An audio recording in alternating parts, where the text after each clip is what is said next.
federal tax investigation into Hunter Biden is gaining some momentum. This, according to a new report in the Wall Street Journal. Their sources are saying that prosecutors continue to gather information from several of his associates and that the focus is on his foreign income, including money he got from a Ukrainian gas company. Reports indicated that investigators may also be examining the president's son's relationship with a company that handled his finances. All right, thanks, Bianca. Joining us now to discuss this, former Virginia Governor Bob McDonnell. Governor, great to have you with us. Thanks, John. Bianca, good to be on. So many interesting angles to this story, and let's just focus on the media coverage or lack thereof. NBC, CBS, ABC, they have not mentioned Hunter Biden in almost 260 days, according to the Media Research Center, even after the Wall Street Journal and New York Times reported on it. You know, the Democrats in Congress, they seem to be obsessed with Clarence Thomas and his wife Jenny and those text messages to Mark Meadows. They can't get enough of it. And here's an example of that, Governor. This is a tweet from AOC right here. Quote, Clarence Thomas should resign if not his failure to disclose income from right-wing organizations, recuse himself from matters involving his wife, and his vote to block the January 6th commission from key information must be investigated and should serve as grounds for impeachment. Congress must understand that a failure to hold Clarence Thomas accountable sends a loud and dangerous signal to the full court. And she calls out Brett Kavanaugh and Amy Coney Barrett and the rest that his acts are fair game. She says this is a tipping point. Inaction is a decision to erode the further delegitimize SCOTUS. You know, she's often dramatic in those types of events. But there's not a peep from any of these folks about a conflict of interest with our sitting president with $14 billion headed over to Ukraine, where his son wants to sit on the board of of a gas company, got the Chinese deal as well. Yeah, nothing to see here, is there, Governor?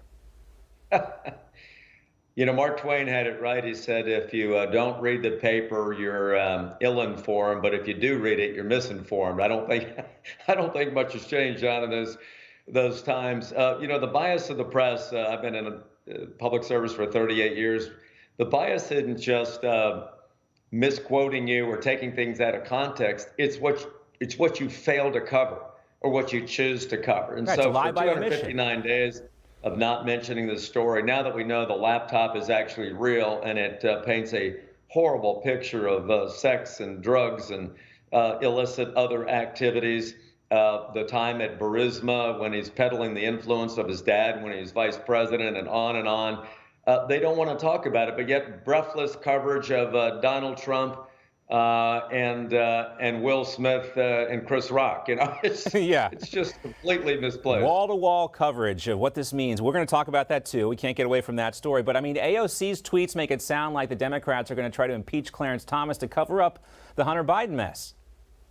Well, John, we know what that's about. The Supreme Court is now 6-3, generally speaking, with conservative justices appointed by Republican presidents, and they know there's so many big issues on life, on federalism, on other issues that are going to come up. They're going to do everything they can, whether it's packing the court or using this bogus story of Jenny Thomas, you know, advocating her free speech rights about what she thought about the last election, like Americans are entitled to do, to try to get Clarence Thomas to step down. You know, John, I think generally speaking, children, spouses should be off limits in politics. But if you're going to use Jenny Thomas to try to unseat Clarence Thomas on her decision, why aren't you talking about Hunter Biden? You could just use a playbook from Jen Psaki's binder and say, oh, well, Jenny Thomas is a private citizen. End of story. That's what she loves to say. I also want to play a quick montage here, you know, because President Biden, he's getting hit for those gas, but he does have his supporters, and most of them work for the mainstream press. Here's a look at that. Can you help us understand, you have more foreign policy experience than any president who has ever held this office. Quite honestly, I think this is a media manufactured story. I happen to think that Joe Biden, you know, is Irish, really has a great deal of compassion.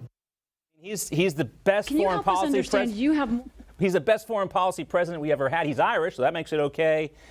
And we're just manufacturing our concern about our security when Biden is hinting at regime change in Russia. Nothing to see here again. Hey, I'm Irish too, but that doesn't make me a foreign policy expert. I would say George Washington and Ronald Reagan and a lot of other presidents would take issue with that claim. But you know what? It's not just experience. It's judgment.